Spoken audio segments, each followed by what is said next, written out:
Les alphas draconiens. Bonjour encore une fois. Merci d'être ici avec moi une fois de plus, j'espère que vous allez très bien aujourd'hui. Je suis Marie. Cette information peut être vue comme de la science-fiction, ou comme le spectateur le voit le mieux, et je la poste à des fins de divertissement uniquement. Cependant, je prends mes informations très au sérieux, et pour ceux qui ont des yeux pour voir. Il s'agit d'une autre vidéo de la série sur les races extraterrestres avec sa propre playlist. Tout d'abord, ne pas dire alpha draco, simplement un draco, ou des dracos, car ce sont deux espèces différentes, bien que toutes deviennent d'une lignée reptilienne, et la mentalité et l'éthique de ces deux peuvent être complètement différentes, comme je le décrirai en détail plus loin. Tous les alpha dracos sont offensés s'ils sont simplement appelés dracos, donc ils préfèrent fortement être appelés alpha draconiens, ou dragons alpha. Et c'est exactement ce qu'ils sont.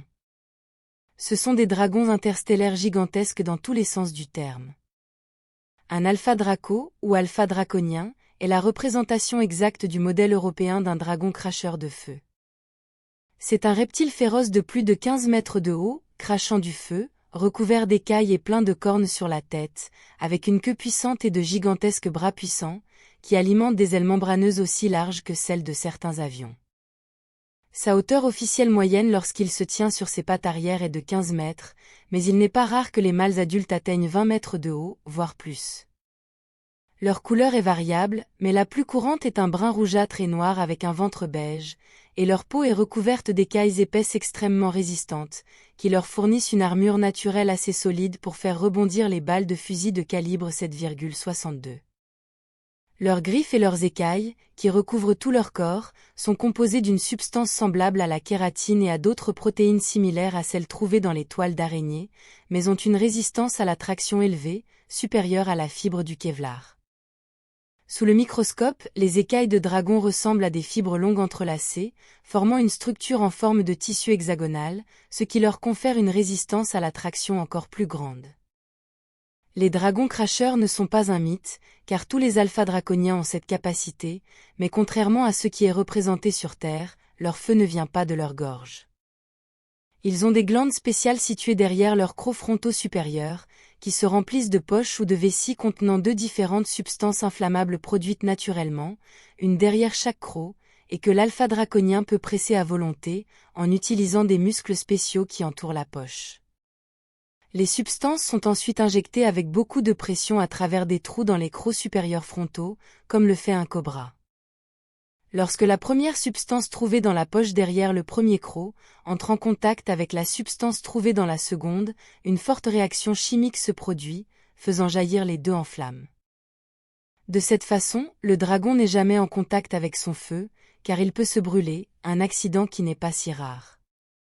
Cela donne au gigantesque lézard une arme terrible similaire à un lance-flamme, une arme qui n'est rien d'autre que du napalm produit naturellement. Bien que le dragon ne puisse pas cracher son napalm indéfiniment, car il finit par manquer de ces substances inflammatoires, et doit se recharger, de la même manière qu'un humain ne peut pas cracher indéfiniment. Si un dragon se déshydrate, sa capacité à produire du napalm sera diminuée. Les dracos sont une autre espèce plus petite, qui mesure en moyenne environ 3 mètres de haut, et qui sont plus humanoïdes dans leur forme et leur nature.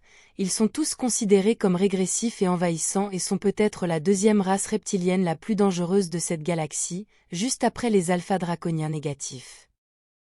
Contrairement aux dracos, les alpha draconiens sont une espèce divisée, vivant dans un état de dualité très marqué et dramatique, où la moitié d'entre eux sont extrêmement régressifs, envahissants et cruels, et l'autre moitié de leur espèce et de leur culture sont des dragons positifs avec une conscience élevée, et sont fortement dévoués à protéger d'autres espèces, reptiliennes ou non, qui pourraient en avoir besoin. Bien qu'ils soient exactement de la même espèce génétiquement parlant, leur éthique, leur conscience et leur culture ne pourraient être plus différents. Ils sont complètement antagonistes les uns envers les autres, et ont tendance à s'annuler mutuellement en bataille.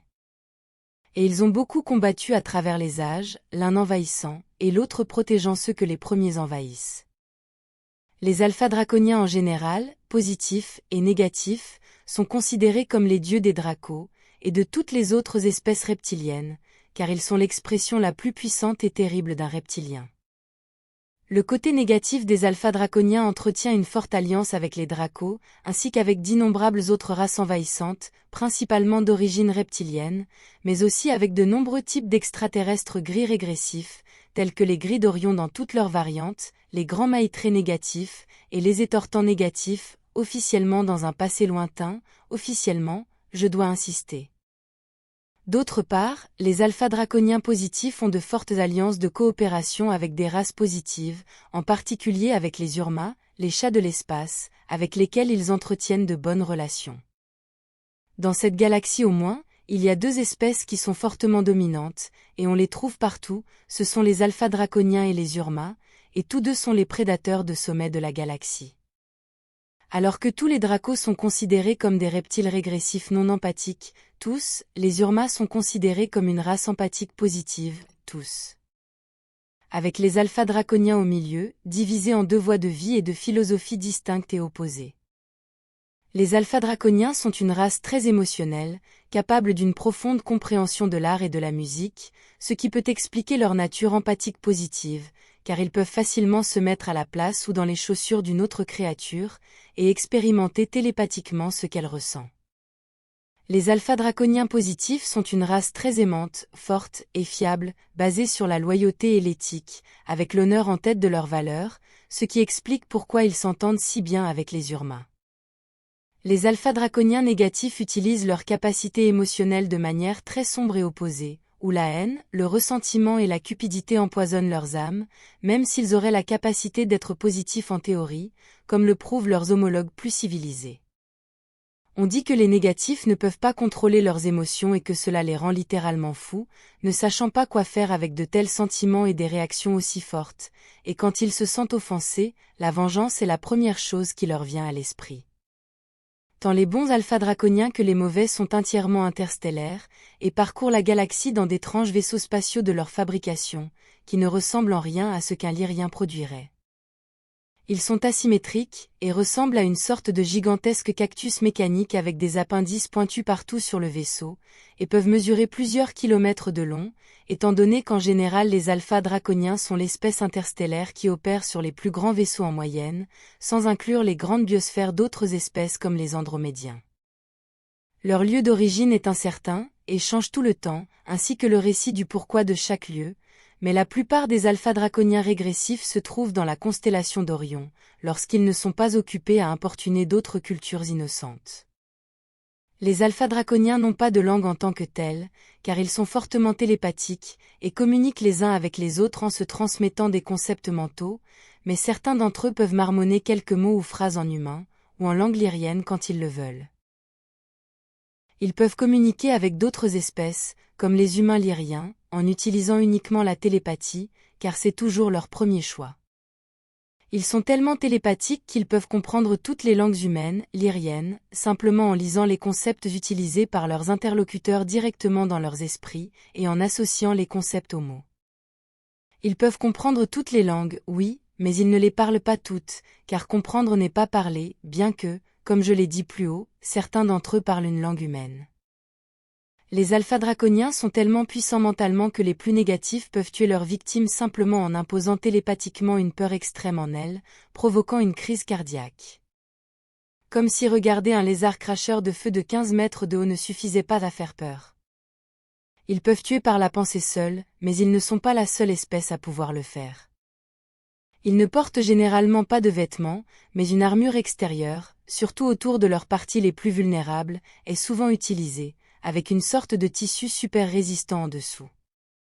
Ils peuvent aussi porter des capes, des bijoux et des ornements. En plus de leur magnificence, ils peuvent voler dans la plupart des atmosphères, y compris sur Terre, et ce sont de loin les créatures les plus grandes et les plus lourdes à avoir jamais pris leur envol. Leur bras est fort et peut produire l'énergie nécessaire pour produire de la portance à volonté, et comme s'ils n'étaient pas assez dangereux comme ça, ils peuvent aussi voler.